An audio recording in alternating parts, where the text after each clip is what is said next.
from, they use big portions of their original article in the new one. So the new article becomes more or less similar to the first one. So this is self-plagiarism, that somebody keeps using the same content that they produce themselves in multiple publications. But recycling is mostly for classroom use. This is mostly for students. We see it more among students. Does that answer your question? This is kind of like similar. They are similar, but they are at the same time, they are different, depending on the context where this happens. Yes, it is a serious global problem. And of course, because of the internet, things have become much easier.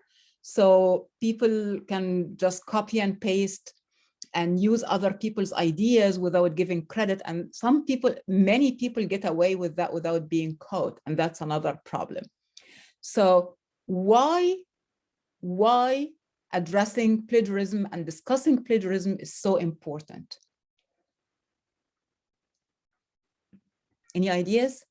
Most probably because we are talking about writing, and while writing, we have to look for different ideas. And if we do not acknowledge the real ideas, real writers, or if we do not give the credit, then maybe we are going through a way of plagiarism. So to avoid all this, we might be talking about this. Absolutely. Yes, that's very correct. Any other thoughts why plagiarism matters so much? I'm trying to look at the chat and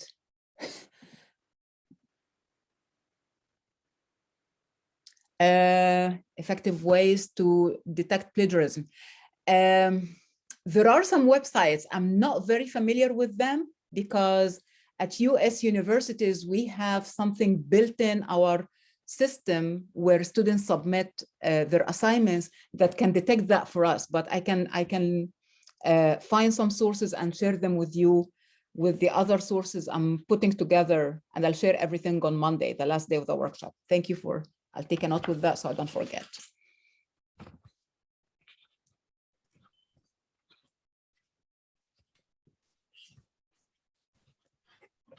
Okay, so it decreases the creativity of the researcher. Thank you. It's not just the creativity, but the credibility and integrity as well. And that's another bigger issue.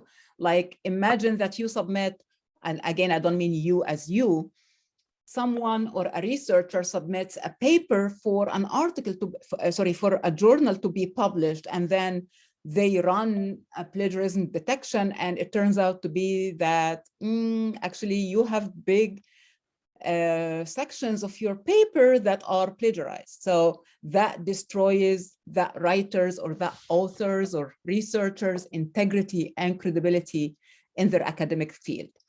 So number one, it's very important when you're writing that you distinguish between your own writing and other people's writing. We use sources, and as we said yesterday, academic research builds on previous research. So we need previous research. We use it to build our argument and to support what we're saying and to make the case that there is significance in what we're doing. But at the same time, when you're writing, you need to distinguish between, you need to make the reader aware of what's my own writing, these are my ideas, and these are somebody else's ideas. So that's very important. So the reader understands what you bring, what's your contribution, and what others' contributions are. And think about it more ethically, or think about it like as we say, put yourself in somebody else's shoes. You don't want to publish something that you spent a lot of time and effort to write and to research and to get published, and then somebody else comes and takes what you published and use it as if it's their own ideas without giving you credit. How would you feel about that? So again, this is why it's very important when we research and when we teach research writing to students to make that very clear, that This is not acceptable. And if you don't want somebody to plagiarize your material or your content or your efforts and your ideas, you don't do that to other people. So why to avoid it? We already said you build your credibility as a writer and researcher, and you act ethically and give credit. So whoever reads your writing understands right away that you're a credible and ethical researcher and writer. How to avoid it? This is the more fun part. Of course, number one, to use sources ethically. And it's not just about giving credit, as we'll discuss in a minute. It's about how much we use of each of the sources that we find. And then document all your sources. These are two different things. Sometimes we talk about them as if they are the same, but they are not really the same. They are two different ideas. And that's what we're going to talk more about in the coming few minutes. Ethical use of sources. Anyone knows how to do that? How to use sources ethically?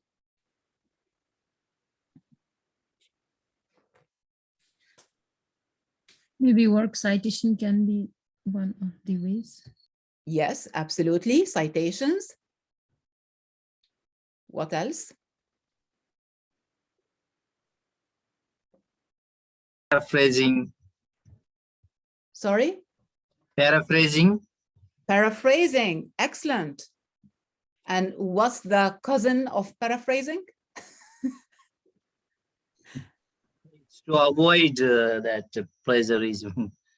Yes, absolutely. Yeah, paraphrase is a very important technique or method, and we'll discuss that at length in a few minutes. But there is one Sometimes other use way. of quotations also.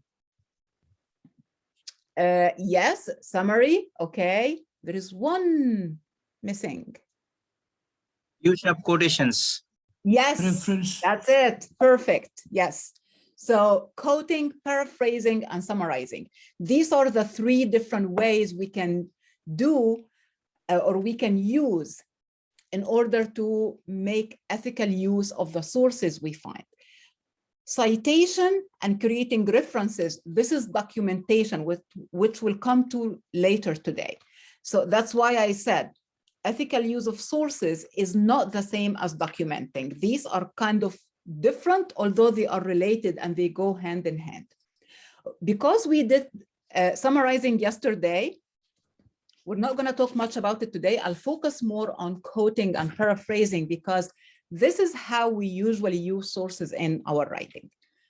So let's start with quoting. Quoting or quotations mean using the exact words from a source. It's exactly like copying and pasting. That's it. You read something, you like it so much, you think that this is a wonderful sentence and you'd like to use it in your own research, so you copy and paste. But when do we use quotation? Because this is the important difference here and distinction between when to use quotations, when to use paraphrase, when to use summary. So quoting,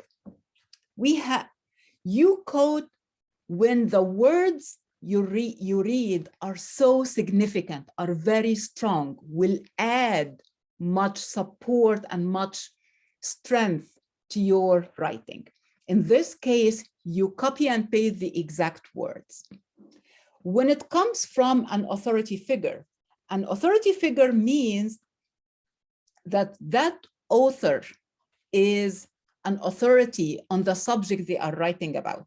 For example, when a researcher, their area of expertise is, or their area of research is, for example, let's say, teaching online, writing online. And then they write the article and you are working on a research project about teaching writing online. And this researcher is such a good researcher.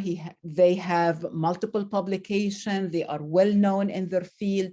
So you want to bring that strength to your writing by saying, oh, by the way, this big authority figure says so and so and so. So in this case, it's important, or it's a good idea to quote that person.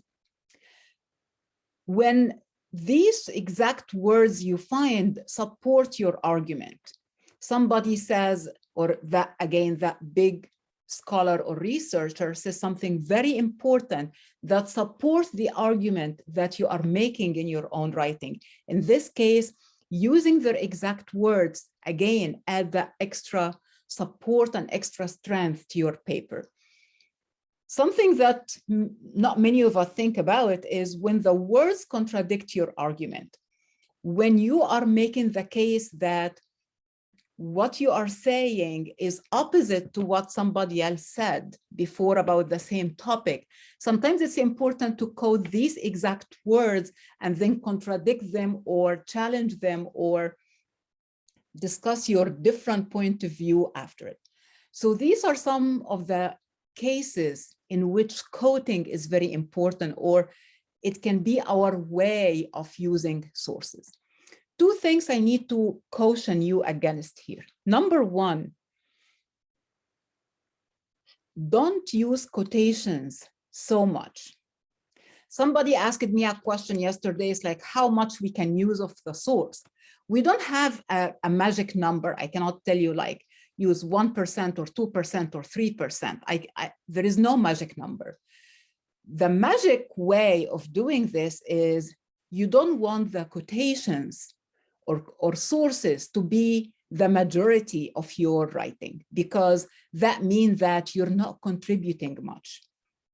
So this is very important. So always limit your quotations to the significant words, short sentences, short phrases, just a few words, numbers like statistics or percentages and things like that, that you use to support and to build the argument. So I always say, quote economically, like don't overuse quotations. And number two, wisely. Wisely means that it's not just that I like the idea or I like the phrasing or the wording of this sentence. It has to be the meaning and the addition is going to bring to my own writing. It has to be significant. Otherwise, just paraphrase and use your own words, as we're going to say in a minute. Okay. So these are the two cautions that I am bringing here. Quote economically and wisely. Now, let's look at an example. And I used this example from the short article that we summarized yesterday. So this is something I wrote very quickly just to be as an example. In his review of some digital writing tools, Warshauer 2010 pointed out that using wikis facilitates more formal, topic-centric, depersonalized exchange. So to me, the benefits of using wikis, the three benefits, or that main benefit was something that's really strong. And I found that this will support what I'm saying. So I used this quotation. How to use that quotation, as you can see, you can use, and this is APA, and we'll come to that later, but I just wanted to start thinking about documenting sources. So the author's last name, the year of publication, just following the last name. And then I incorporated here the quote itself. And as you can see, quotation marks here. So quote between quotation marks and then page number of the where that quote appears. Okay, so this is an example of quoting. Now, the second way of using sources, and actually this is my preferred way, is paraphrasing. I have to say something here because sometimes we, and many of us, overlook this. Paraphrasing means using your own words and sentence structure to express an idea from a source. This is extremely important because some people think that I can just change some words. So I can take out extremely and put maybe completely, take out like using synonyms or using similar words to express the same meaning. this is still plagiarism. If you just change a few words in the original text without putting it in your own sentence structure, it's still plagiarism. It's not paraphrase. So paraphrase means that you read the idea, you understand it completely, and then after that, you express it in your own words, in your own sentence structure, and then of course you cite the source. Okay, so we use paraphrase in case number one. We have a whole passage or a whole paragraph, and the idea is good. The idea is great and relevant to our research and writing, but I don't need the exact word that go into that paragraph or 2-3 sentences. So I put them in my own words. The other one, or the other case in which we use paraphrase, is when I'm bringing multiple sources together to support or to make the argument for something. I'm going to show you an example in a minute. These are the two cases when we use paraphrase. And as I said, paraphrase is my favorite way of using sources. Of course, I use quotations as a writer, but paraphrase is always my best way, my favorite way, even when I see students writing.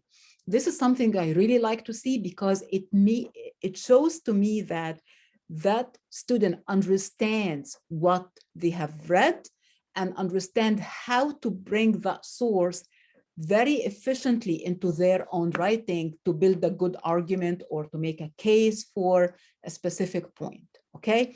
Versus quotations, which sometimes may reflect like an easier way, or like the easy way to use sources because I can just take the same words, okay?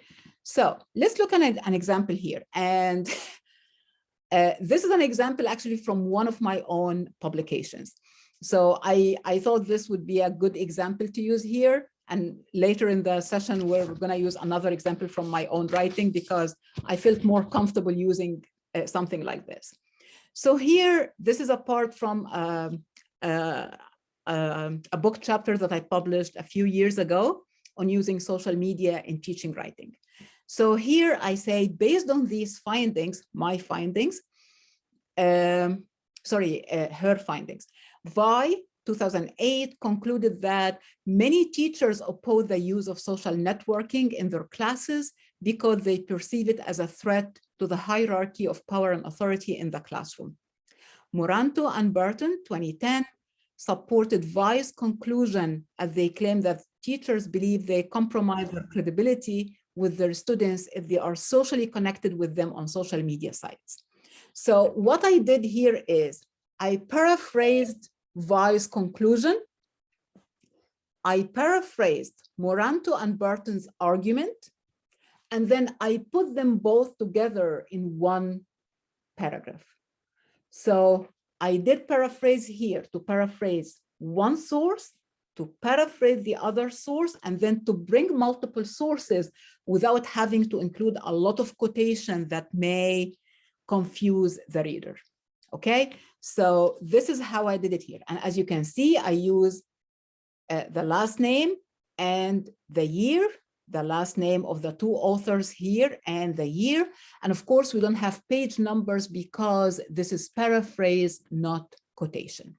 Okay, so this is another difference between paraphrase and quotation, is that for paraphrase, you only use the last name of the author, the year of publication, but you don't have to write the page number because this is not an exact quotation. Okay, people don't have to go back and look for that page to find that particular quotation.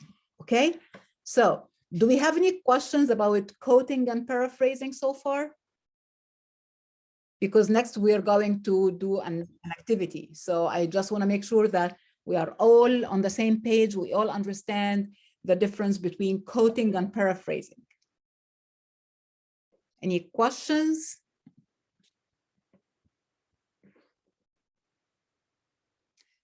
We're coming to in-text citations and creating references and after that. So don't worry, it's coming. If quotation is done by many people of the same code, is it called plagiarism? No, no. As long as you give credit, as we said here, like Vi, for example, this is Stephanie Vi, one of the big scholars of social media in teaching writing. Her 2008 article is one of the best and most cited articles in that field, and we all use it all the time. So it gets cited. As long as each one of us, when we use it, we give credit, like here we put it in the reference page, then it's not plagiarism. Keywords, while yes, absolutely, you can use keywords, but be very careful not to overdo it. Otherwise, it will look like you've quoted rather than paraphrased. It gives much honor to the writer. Let me see. Yes, for example, something that researchers focus on a lot, and it's like a measure of their importance in their field, is how many people cite their work. So if, for example, like if you look at Stephanie Vi's 2008 article, I think it's cited by thousands of people because it's one of the most important, it was one of the first and most important pieces on using social media in teaching writing. So it's the more people cite it, it means that that piece is very important, which accordingly means that researcher and scholar is very important. Yes, but I don't like to use the word copying. It's more like you read, you understand, and then you express the idea in your own words and sentence structure. So you're not really copying here. You're understanding the idea that you read, and then you put it in your own words and sentence structure. Any more questions about this? Perfect, because it's practice time. We'll head to, I'm gonna put the link in the chat right now, but we're gonna head to another Google Doc that I have it for today. It's day 2 Google Doc. You will use one of the sources you found on your topic yesterday. Choose one important quote and use it in a sentence. Then choose another idea and paraphrase it in another sentence. And don't forget to cite each of them. Okay, so let me get you the link to that Google Doc. And as usual, don't forget to add your name because we'll go back to that several times today. Okay, so make sure that you add your name. Here is the Google Doc that we're going to use for today's work. And here is the example, so you will use one quote and you will create a paraphrase of an idea, and then you cite each of them simply as we did. Author's last name, year of publication, and for the quotation, you'll put the page number. We're not citing now. Citing means you put the author's last name and year of publication, and if it's a quotation, you add the page number, like the example I showed earlier. You remember that one? This was an example of a quotation that has the author's last name, year of publication, you put the code between quotation marks, and then you add the page number. If it's like here, if it's a paraphrase, you just put the author's last name and year of publication without the page number, because this is not an exact quotation. Okay, so we will have 20 minutes to create that, because I know it might take you some time to find the right idea to paraphrase and to find a good quote. Just write them down. We're not going to integrate them or write a paragraph or anything right now. This is coming later. Okay, so you have 20 minutes to do this.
I leave the example of the quote on the screen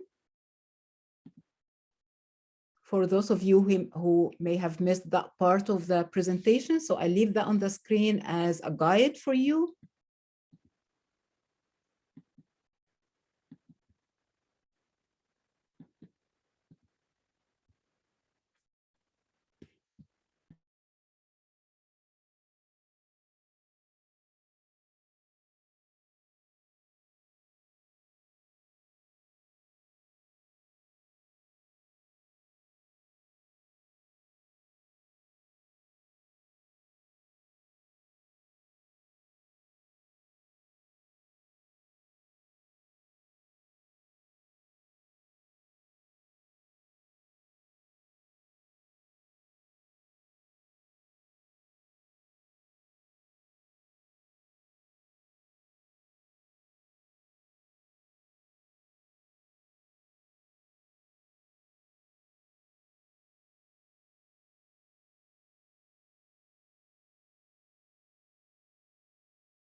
We have a few minutes left, so try to get your quotation and your paraphrase in.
That's a very good question. There is, I can say there are really fast rules for paraphrasing. It's the main important point is that you must keep the original meaning, because again, this is not your own idea. This is someone else's idea. So you need to stay you have to be very careful not to change the meaning of that idea, because this is not your idea and you want to represent it as truly as possible.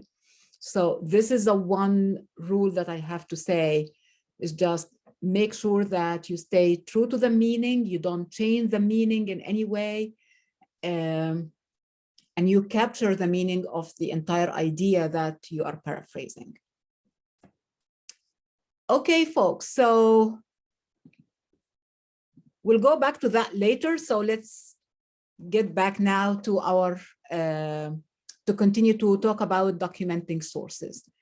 So back to presentation. I'll have just to disconnect this. Okay.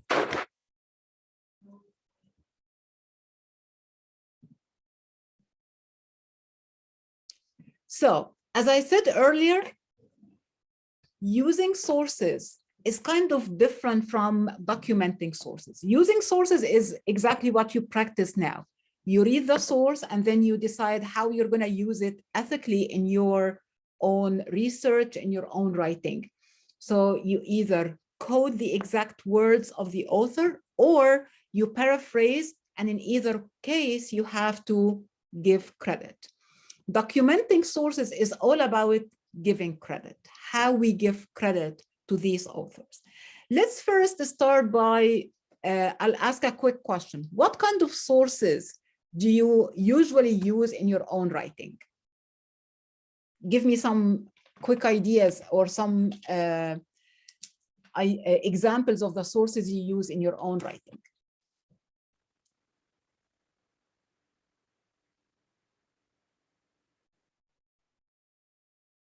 Hello?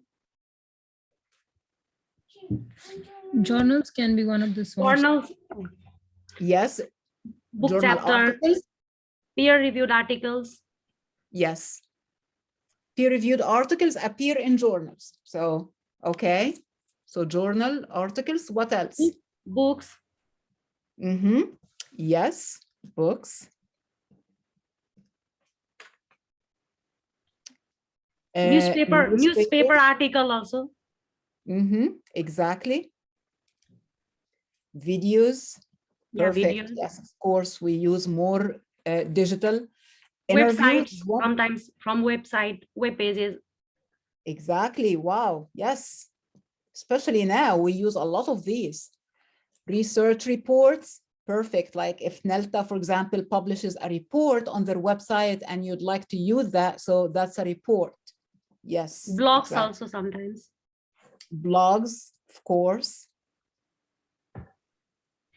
Okay. So yes, these are all some of the most popular sources that we use in our writing. So regardless of the type of source that you are going to cite, when you are creating your reference page, there are some basic guidelines that we need to follow. First thing is, every source you cite has to be referenced. What does this mean? You've seen the example I showed before that had two citations of two paraphrases, one from Vi and one from Molento and Barton. So if I do in-text citation of any source, I have to create an entry for that on my reference page.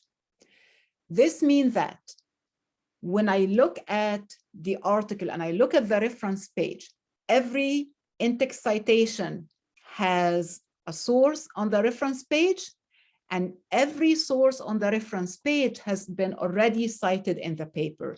You cannot have sources listed on the reference page that you didn't cite, or vice versa. You cannot cite source without listing it on the reference page. As I always say, they have to mirror each other. So all the sources cited have to be on the reference page. And this is very important when you are finishing an article, and before you send it out for publication, you have to check your references and make sure that every single source you cited in your paper has been added to the reference page, and you don't have anything on the reference page that wasn't cited. When you use the source in a new paragraph, cite it again.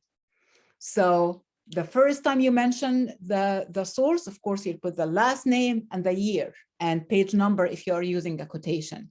And then you finished one paragraph, and then you're going to use the same source in a new idea, in a new paragraph. You have to cite it again.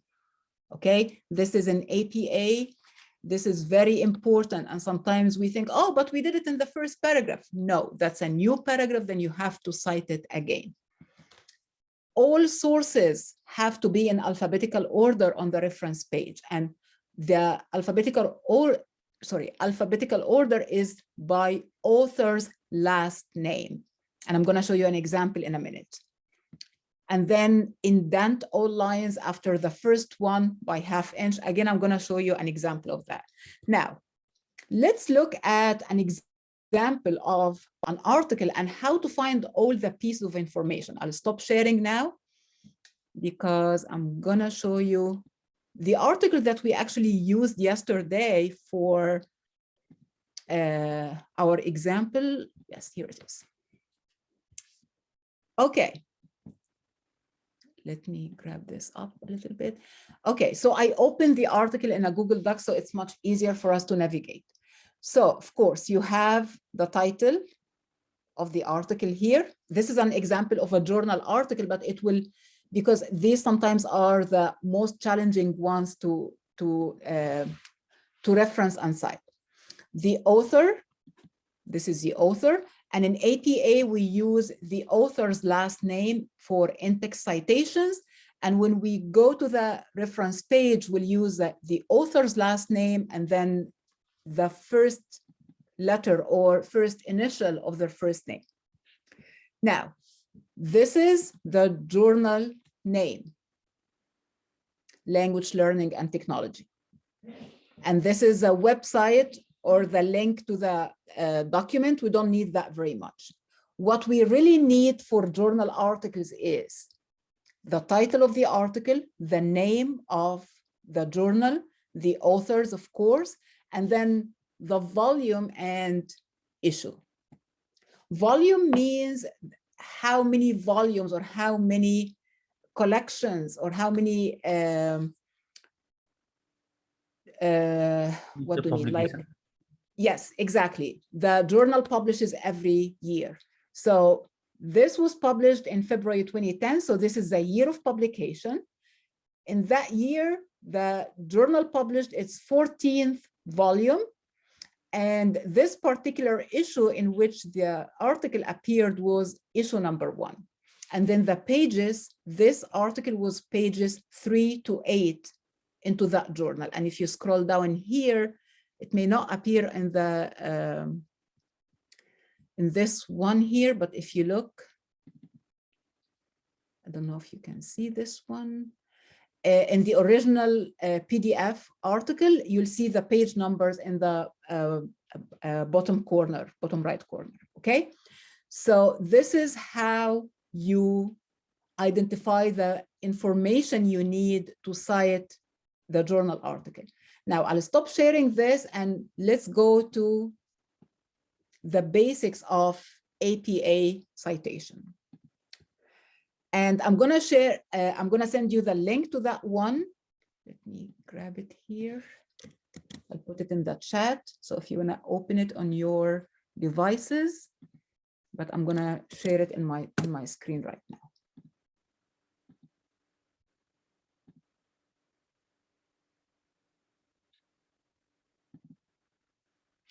This website, some of you may already know, and it's going to be in my sources list. This is one of the best sources you can ever use for yourself and for teaching. It has everything you need to know about APA style. Sometimes the style guide is updated every few years.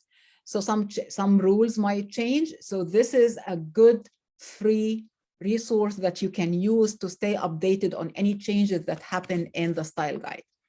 Here, as you can see, we have the reference list basic rules. So basic rules mean that for articles in academic journals, so exactly as what we looked at. So you have to put the journal title, and then you put the journal title in italics, and then capitalize all major words in the title of the journal, capitalize the first word of the title of the journal article, do not italicize or underline. This is old news, old style. We don't use that anymore. Do not include the article title in quotes. Again, we don't do that anymore. We use it for book chapters, as I'll talk later, okay? Let me show you an example of that. So I have an example actually on the slide, so I'm going to share this again.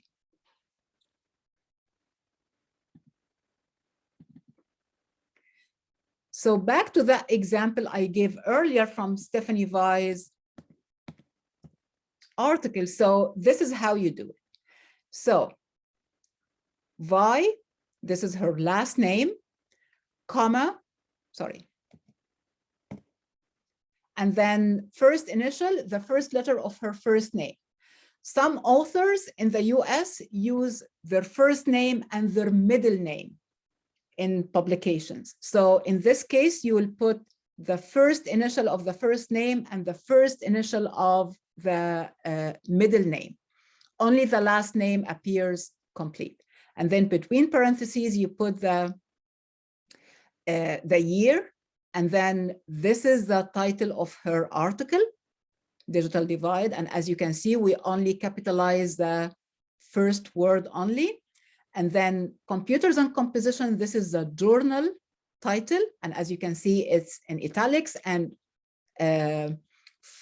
all the words are capitalized. Of course, the major words, not prepositions, not and, or but.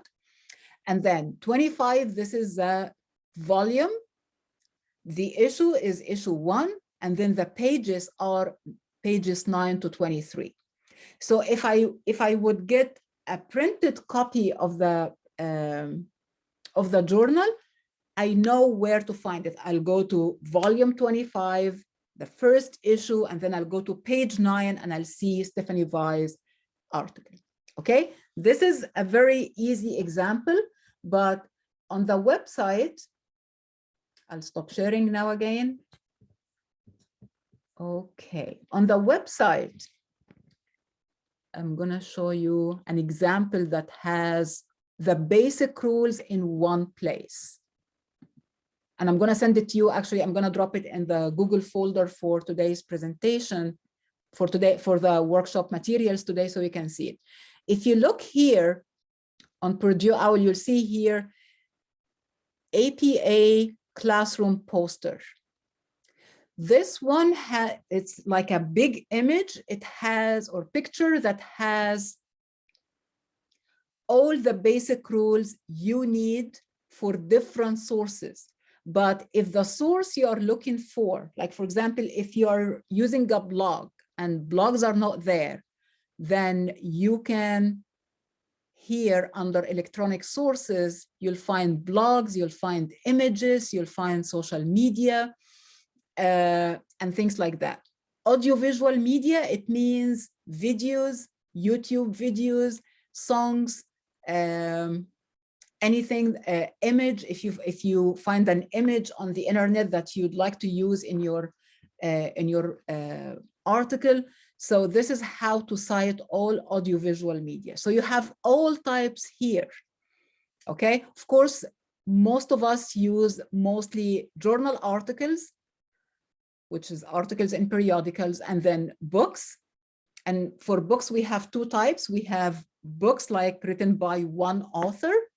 So, and then we have edited books that the book has one or more editors, but then each chapter is written by different author. This is an edited book. And of course, we have ebooks now, so you'll find them under books as well. And then here, other non-print sources. I think this is where you can find social media. Like, sorry, you have interviews, you have conference presentations, and how to cite these, okay? Unpublished work like theses and dissertations. Okay, so this is other, and then here audiovisual. You see film or video, TV series, YouTube video, music album, and so on and so forth. Okay, let's go back to the poster. I'm going to open it now on the screen so you can see it. And what I want you to do now is to go back to the Google Doc where you put your quotation and paraphrase. And I want you to create a reference for that source you've used. Okay, I'm going to open this here. And I'm going to, let me see.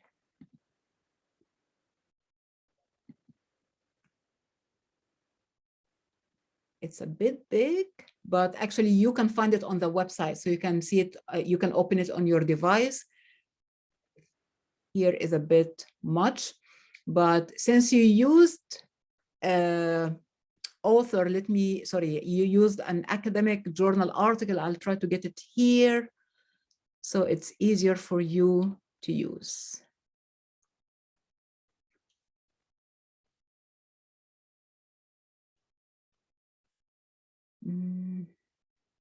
These are books. Okay, let me see here. Okay, I think I'll use my example of Stephanie Vai because it's much easier to follow. And then you can use this later, okay? So let me share my slides again. So this is your next task. You're gonna go to the Google Doc in which you put your quotation and paraphrase, and then look at the source from which you got the quotation and paraphrase, and then create a reference for it like this one. Last name, comma, first initial, and if it has a middle name, put the second, it's gonna be S period, and then maybe M period, and then the year, the title of the article. Don't forget the punctuation. So here we have period, and then the name of the title of the journal in italics, comma, volume, issue between parentheses, comma, and page numbers, and then period at the end, full stop. Okay, so 5 minutes to do this, and then after that we'll have our first break. Our break. We don't have a second break. Okay, so take a few minutes, 5 minutes to create the reference for that source under your quotation and paraphrase, and then after that we'll take our break.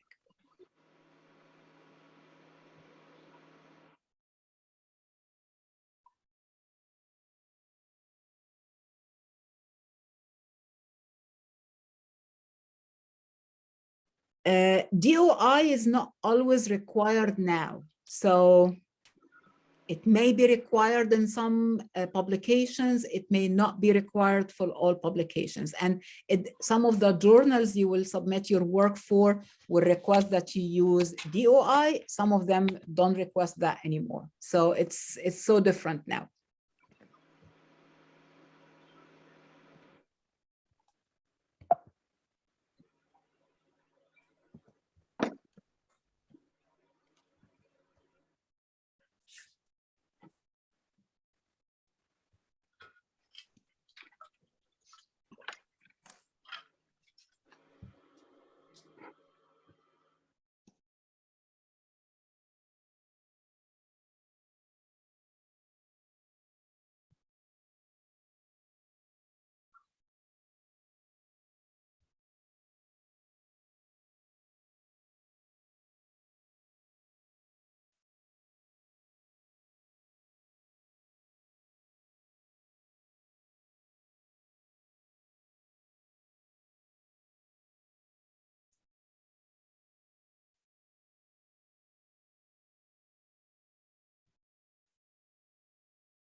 Okay, so we'll start our break now.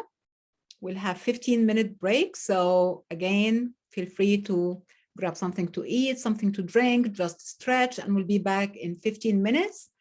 So take your break. Even if you haven't finished the reference yet, it's time to take some break. So, and then when we come back, we can continue what we started. And I'll have some music on as usual.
All right. Hope you got some good break so we can fuel through the last part of the workshop. Okay, so any questions about the first part before we move on to the second part? No questions? Okay. Okay. Excuse me, ma'am. Yes. Yeah. So was there any work to be done in that break? No, it was a break. If I tell you to do some work in the break, it's not a break. Oh, okay, okay. Okay, so I'll start sharing my screen again. Okay, so we started talking about documenting sources. We talked about using sources. The more important part for me when we talk about sources is what I call integrating sources. How to actually use sources in your writing in a more efficient way. Some of the things that I see in integrating sources, or when I read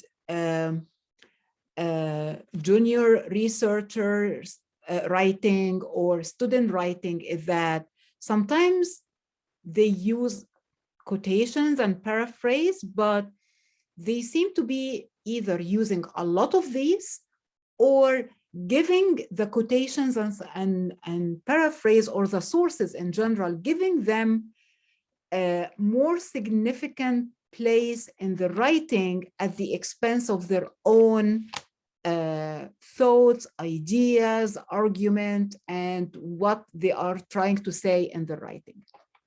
So, and another problem I see sometimes in writing is that sometimes I see a quotation in the writing, but it's not connected to anything around it. It's not connected, it's not introduced, so I don't know where this is coming from. It's not connected to the argument or to the point the writer is making. So it ends up being more loose and it doesn't really serve any purpose. And sometimes this ends up weakening the paper or the article the writer is doing, rather than strengthening it and making it more solid. So how to integrate sources? And if you notice here, I'm using the word integrate rather than use. Using sources is what we did earlier, how to quote, how to paraphrase, how to document the sources, but more importantly, how to use these sources to be incorporated and integrated into your writing very efficiently. So we have a 3-step process to integrate sources. The first one is introduce your source. You need to say what this source is, where is it coming from? So if this, like, for example, as I mentioned before the break, I use Stephanie Vai's example. So as I said, Stephanie Vai is one of the very big names, one of the most renowned scholars when it comes to social media. So I need to say something like Vai, who the renowned social media scholar, or in her landmark article about teachers' use of social media, or something just to introduce the source. It can be just a few words. It doesn't have to be like a sentence, or so you need to introduce the source, and then you quote or paraphrase from that source. The more important part for me is always your commenting on the quote or paraphrase and connecting it to your argument. This is what I sometimes call explaining. You need to explain to the reader how this source, how this part of the source that you just used, either by quoting or paraphrasing, is connected to your argument, is supporting your argument, is important for your argument. So don't just include the quote or paraphrase and move on to the new idea without building that connection. As we always say in academic writing, the writer's responsibility is to make things clear for their audience, for the reader to understand what they are trying to do in the writing. So it's your responsibility as a writer to explain that relationship between the source and your own ideas and your own argument. And this is a 3-step process. And then we have 3 considerations. Number 1, always start with your own idea or argument. Never, and I'll say it again, never start with the source. Remember, the sources are there to support your argument. So you are not incorporating or integrating sources just because we have to use them. We use them to build an argument, to support our argument. So you need to start always with your idea and then support with the source. Some of us, especially when we are just starting our writing and research career, some of us think that because we are still starting, so these important or big scholars' work is more important than ours. It might be, but in this context of your own article, this is your writing, this is your idea, this is your argument. So you start with stating your idea first, and then you support with the source. And as I always say, sources don't replace your argument. That's why it's never enough to put a source either in a quote, paraphrase, or summary, and then move on without explaining why this is important. Or you use a quote from a source without actually starting with your own argument first. Always think about sources as support. They are the second place in your writing. The first place is always reserved for your own ideas, for your own argument, okay? Let's see an example of how that works in writing. So it's not just theoretical. Again, I'm using an example from one of my own publications. So this is a paragraph from one of my publications. I'll give you a couple minutes to read it. I don't want to read it aloud. Just you take a few minutes to read it, and then I'll explain how I structured this paragraph and how I balanced my own argument with sources and how I used sources here to support my own argument, not the other way around. Okay, so take a minute to read that paragraph on the screen.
Okay, so what do you think these highlighted sections are? The green, the yellow, and the blue.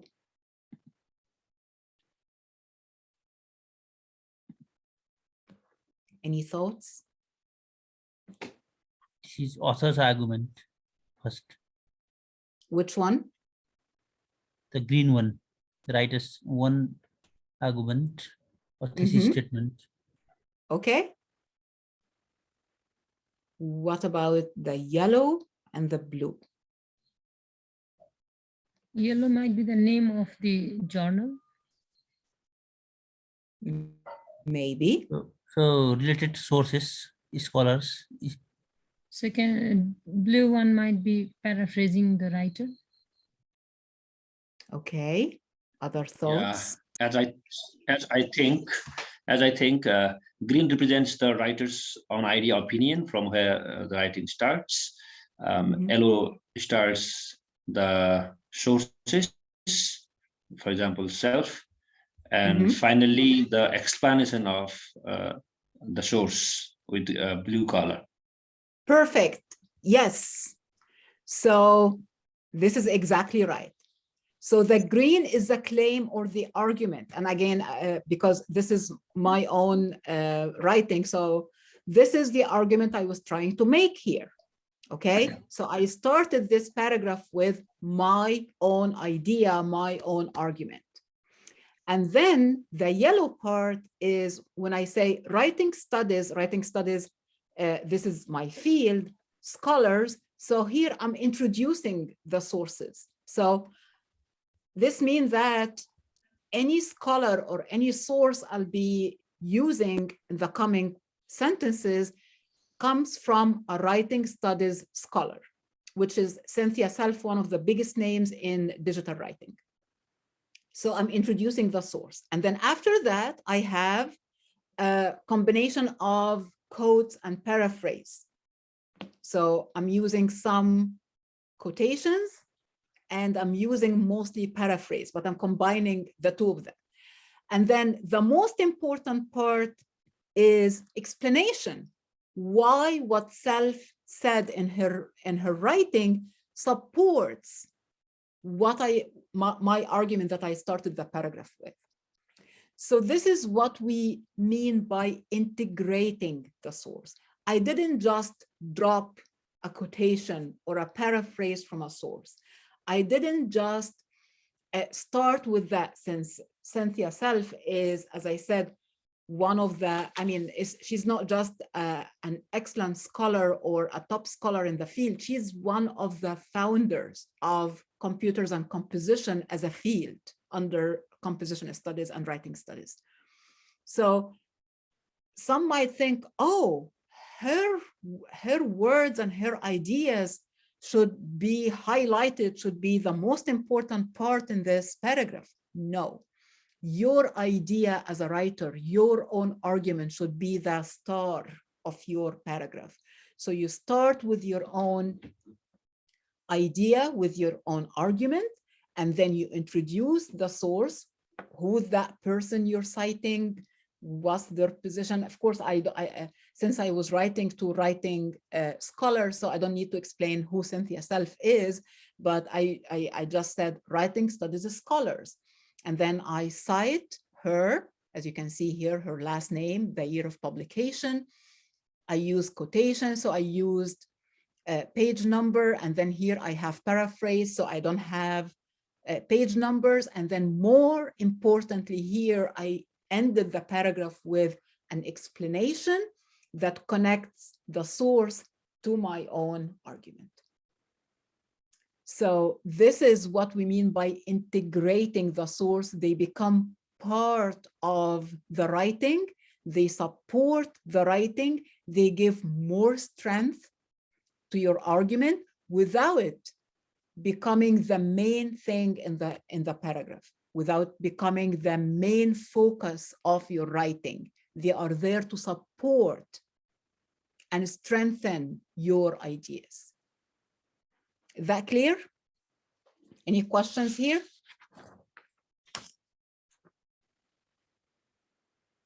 Any questions? Because we're moving to something more fun next. Okay, at least I asked.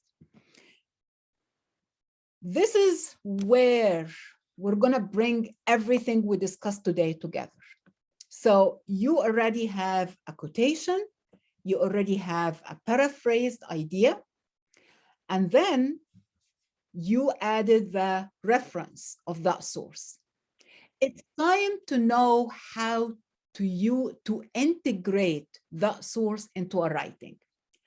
I know this is not an ideal situation now because we have limited time, but what I'd like you to do is you'll go back to the Google Doc in which we were working.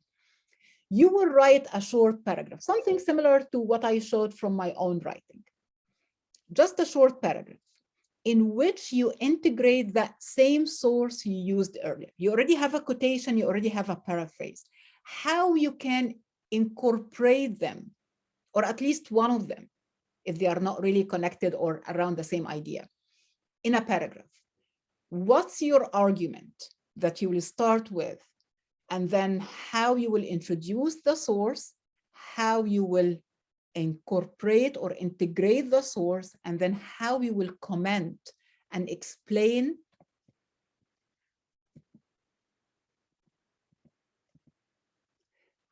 the source to your argument, okay? What we're gonna do now is I'm gonna put you in breakout rooms, something similar to what we did. Sorry, we'll start this first, and then after that, I'm gonna put you in breakout rooms, and you will provide feedback on each other's paragraphs and following that model that I just gave you, okay? So now head back to the Google Doc, and I'm giving you 25 minutes because I know this takes time to come up with an argument and then write a paragraph similar to what I showed you, okay? And then follow that model. Introduce your argument, introduce the source, incorporate the quote or paraphrase, and then explain and connect the source to your argument. Okay? Any questions? And for those of you who said to provide feedback, I'd like to give feedback more on the paragraph that you're gonna write. So I'll wait until you finish this activity, and then you do the peer review or feedback on each other's, and then after we finish the session today, I'll go back to the Google Doc and I'll leave you some comments, okay? So I have this already planned, but I don't wanna give you just feedback on the citation. I'd like to give you more substantial feedback on how you integrated and used the sources in your writing. So let's get started, 25 minutes to get this activity done.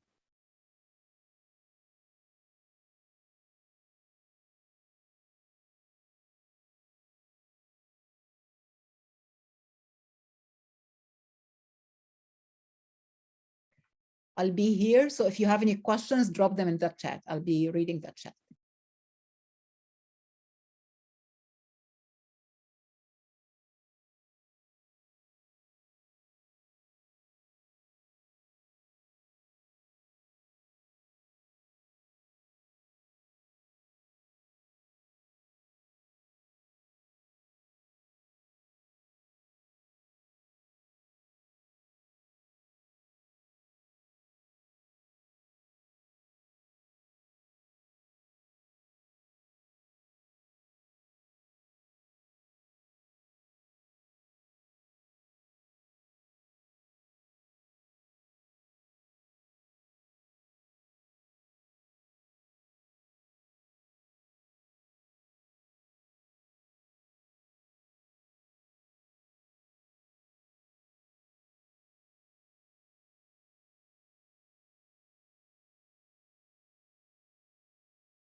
We have about 5 to 7 minutes left.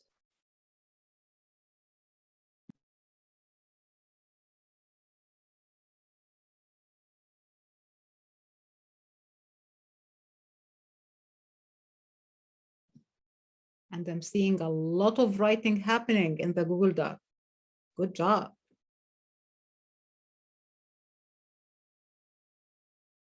Keep writing. Don't worry about making mistakes or not necessarily being the best paragraph you'll ever write. That's not the point. It's just to practice, and then we'll provide each other feedback after this.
You should be wrapping up your thoughts and your paragraphs.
All right.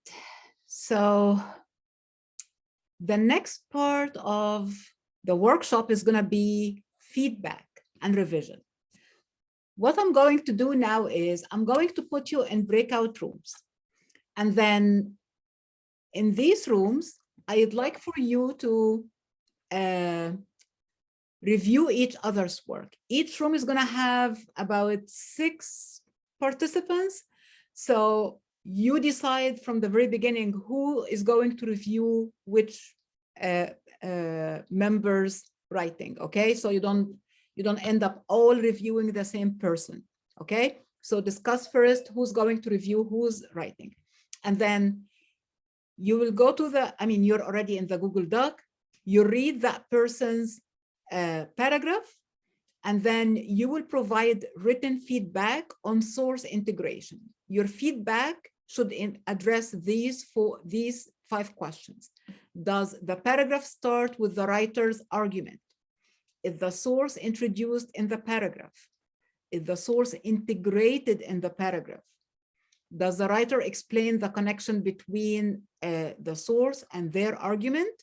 And then if you have any suggestions for them on how to improve the writing or this paragraph, give them that feedback. Before we start doing that, do we all know how? Excuse me, ma'am. Yes. Yeah, since I was quite still writing, probably I missed your initial instruction. So again, I'm gonna put you in breakout rooms as we did yesterday. And then this is just to make the feedback process much easier. Each room is gonna have about 6 participants. So what I'd like for you is to discuss first who is going to review who's writing. Okay, so number 1 is this member is going to review that member's writing and so on. So you have that agreement first. And then inside the Google Doc, you'll find your peers' paragraph. You'll give them feedback in a comment using these questions as guidelines, okay? So just look at the writing and look at these questions and see if they have addressed all these points in their paragraph. After we finish that, the writers will have a few minutes to revise their paragraphs based on the feedback you have received. Okay, before we head to Google Docs, do we all know how to write comments on Google Docs, or should I show this to you on the screen now? If anyone is not comfortable using the comment part in tool on Google Docs, I'm happy to show you now how to do it. I'm not seeing hands up or anything. Okay, let me see in the chat. Okay, I'll show you one. That's not a problem at all. Okay, so let me stop sharing for a minute. And then we'll head to that Google Doc. Share again.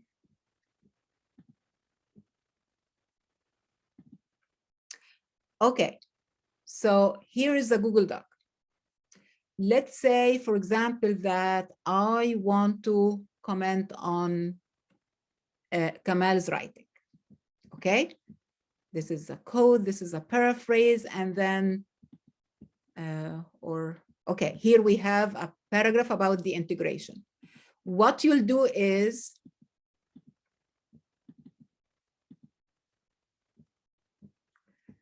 here, in the top bar here, you'll see that plus sign. So, and this is what I'm going to comment on. So I'm going to highlight this and then click here. As you can see, you will have the box where you can type your comment. So that's a good paragraph. Of course, this is very simple. And after you finish, you'll click on comment, and that's it. The comments will stay there, and then everyone will be able to see the feedback they have received after we finish today. And then you can go back and read the comments later. You will use that feedback to revise the paragraph you've written, and so on. Okay? Is it clear now? Any more questions? Perfect. Okay, then I'll stop sharing now. I'm going to put the questions in the chat that you will use in your feedback, and then now I'm going to put you in these breakout rooms.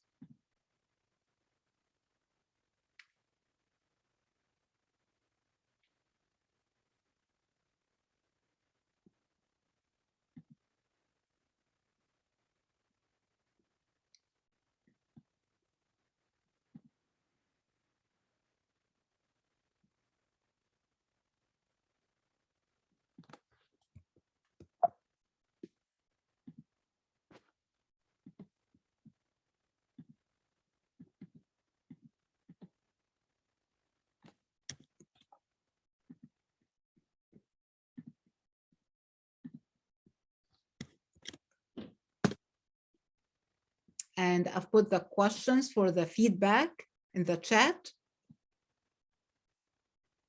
I'm trying to see who's not.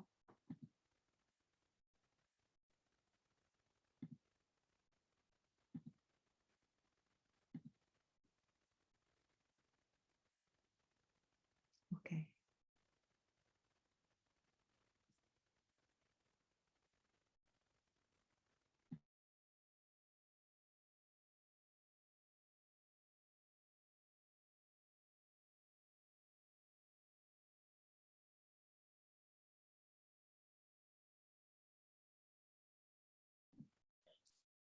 You should see something on your screen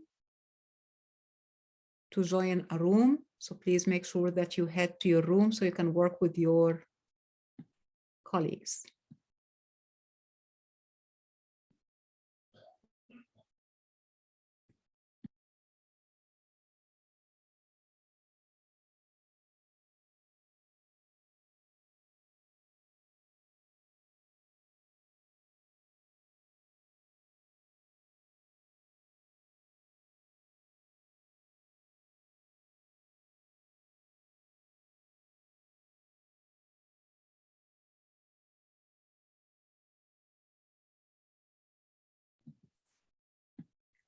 If you are not in a room yet, please go to your room so you can work with your colleagues.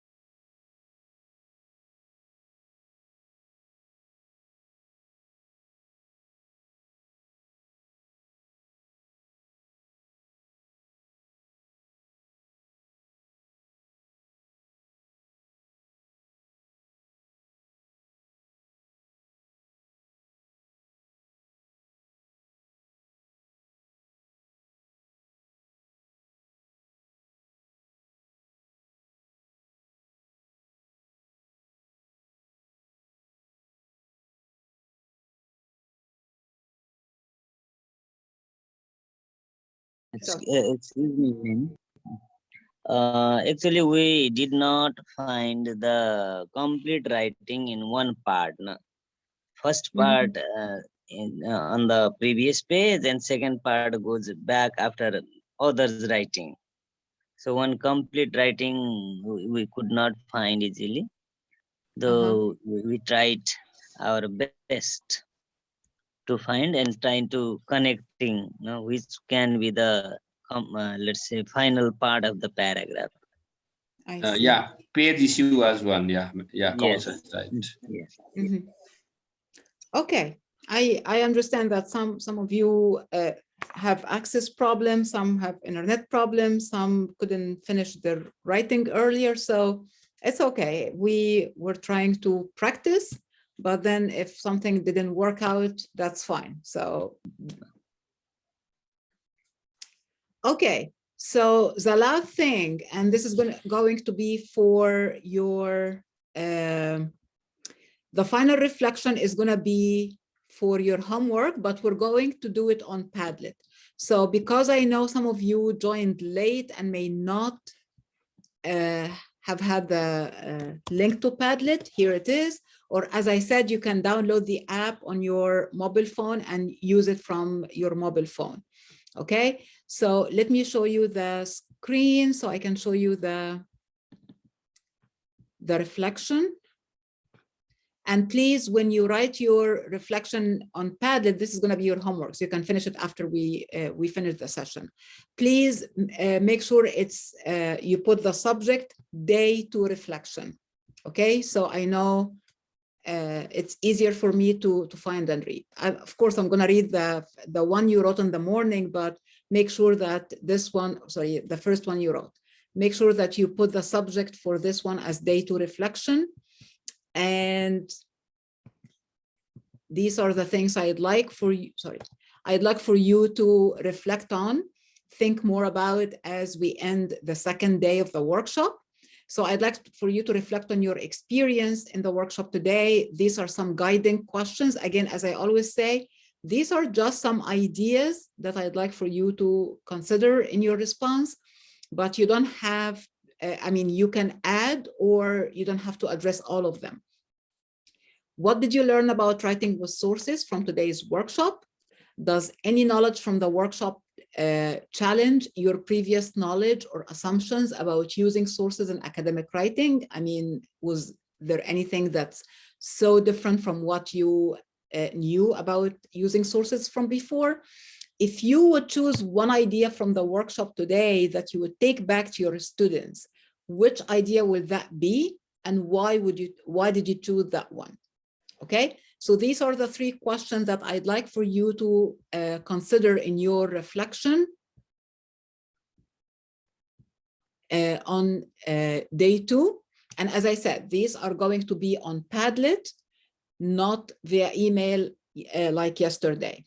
Okay, it's the same space we used for the first reflection of the day. So make sure you complete this before we meet tomorrow.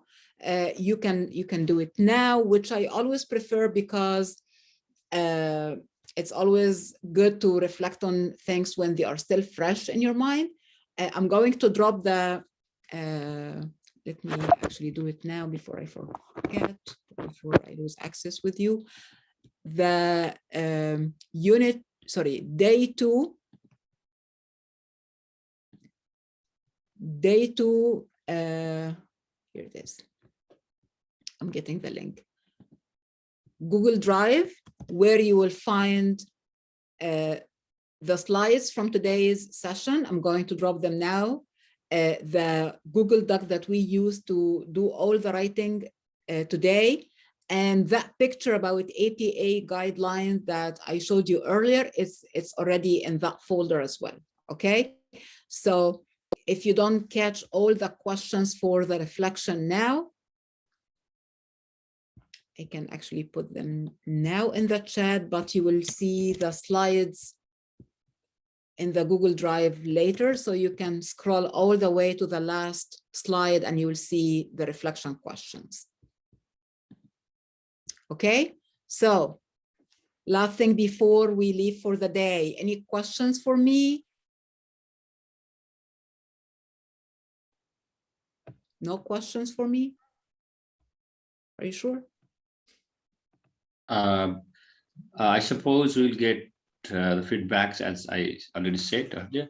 Yes, this is what I'm going to do. Yes, it's still about 9:42 here in the morning. So yes, in a couple hours, I'll log into the Google Doc and I'll read your paragraphs, integrating sources, and I'll leave you my feedback. But there has been some problem related to paging, ma'am. Little bit part of one writer is there and again another, then the first writers is in the next page. So how could you manage that? Yeah, it's okay, no problem. I'll find my way around. Don't worry. Yeah, ma'am. Yeah, just to suggest you. Okay. Yeah, thank you. Yes, and I'm going to take a look at your reflections as well from earlier this morning, the one you wrote at the beginning of the workshop and the one you're going to write either tonight or tomorrow. I'm going to look at these tomorrow before the workshop, so make sure that everyone's reflection is there. I really enjoyed reading the ones you sent me yesterday because they gave me some thoughts about what you're liking and your teaching context and everything. So please make sure that you complete these reflections because they, as I said yesterday, reflections help us make the learning more personal and more personalized for our needs and experiences. And at the same time, you start thinking about possible ideas that you can take back to your teaching context. Okay, so as long as there are no other questions for me, Excuse me, ma'am. Yes. I have one short query about this making reference. If there is any World Wide Web, so which format is possible to make a reference about that? All references should be in World Wide APA. Web, www. Yes, in the guidelines and in the website that I shared with you earlier, I'm going to put it in the in my slide so you can see it. The Purdue OWL. You will see the link. Sorry, you will see under electronic sources how to cite websites. Oh, thank you, ma'am. It's going to be there. I don't memorize these things on top of my head, so I know the journal articles and books because these are the ones I use all the time. But the others, there are guidelines for every type of source that you will use.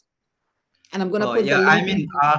I mean APA or MLA, which one is? APA. We use APA in everything related to teaching English and TESOL. Okay, thank you, ma'am. Yes, sure. Excuse me, ma'am. Yes. You just a while ago told us to send today's feedback, but how to send it? Please repeat it once. The feedback, I leave comments on your writing in the Google Doc, the same way you gave feedback to each other. No, you were talking about Padlet and... Padlet is going to be for reflection, and the link I just posted in the chat. Let me post it again. It's the same space that we used earlier today for the initial reflection. For the first reflection is going to be for day 2 reflection as well. I just posted the link again, and there is a mobile app. If you prefer to use your phone, you can download the app on your phone and use it from there. Okay, ma'am. Thank you. Sure. Any other questions?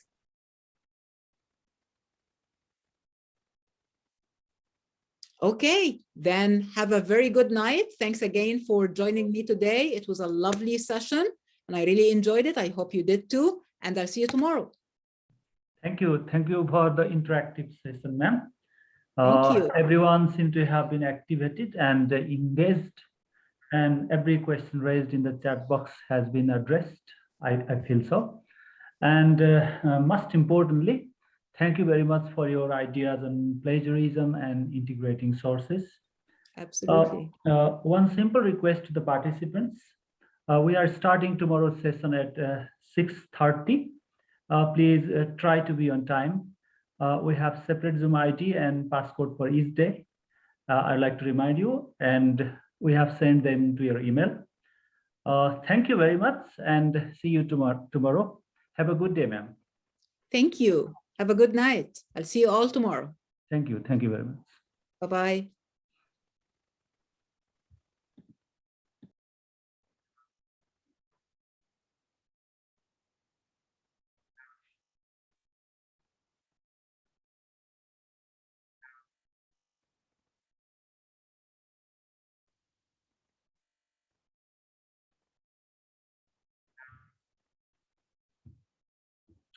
Kamal sir, haven't you got the attendance link?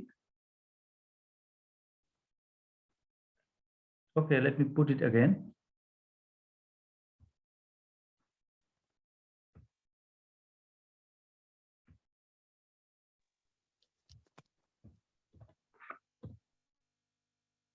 So here we have got the link.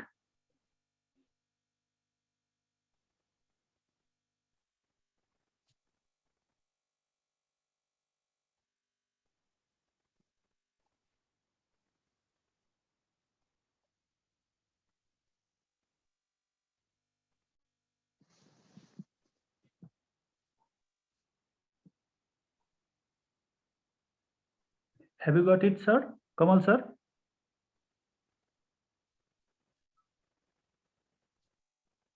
Got, sir, got. Okay, okay, thank you. Thank you, sir. Sir, have you put recorded video? Actually, I haven't got the access to the recorded video. It will be recorded in Nelta Center, and they have promised to provide the email to you, all the recordings.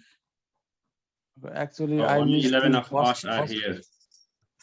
I missed Jill the first ma'am, hour. Vishnu sir, Therefore, And so Juno ma'am. yes, all recordings will be sent to your email. As every the day. sir said. Okay, good night, everyone. Will they send later on, or are they sending every day? I think they will send later on.